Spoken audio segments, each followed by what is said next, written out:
Dažnas klausimas: kas yra individuali veikla?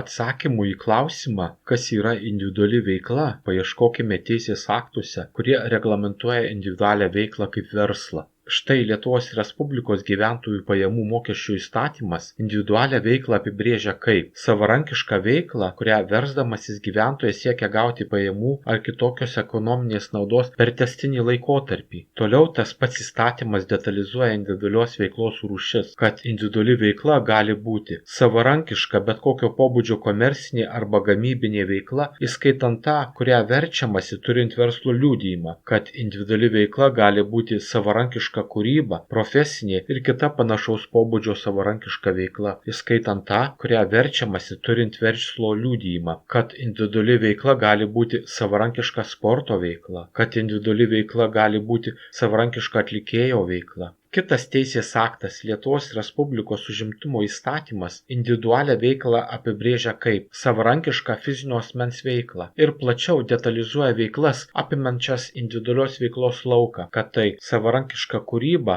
nusakant plačiau kūrybos elementus, veikla pagal laisvąją profesiją, detalizuojant profesijas, savarankiška sporto veikla, apibrėžiant sporto veiklos aspektus, savarankiška atlikėjo veikla, aprašant veiklos elementus, savarankiška trenerio veikla, pabrėžiant trenerio veiklos sąlygas. Mokslinė ir kita panašaus pobūdžio savarankiška veikla, kuri nepriskiriama veiklai pagal laisvąją profesiją. Kita savarankiška komercinė arba gamybinė veikla, nurodant sąlygas, kada veikla nėra individuali veikla ir žemės ūkio veikla. Taigi, apibendrinant, galima teigti, kad individuali veikla yra fizinio asmens veikla, kurios tikslas yra pajamų gavimas arba ekonominė nauda, bei veiklos tęstinumas. Be šių trijų požymių, net ir įvykę atsitiktiniai sandoriai kaip vienkartiniai pardavimai, negali būti laikomi individualia veikla.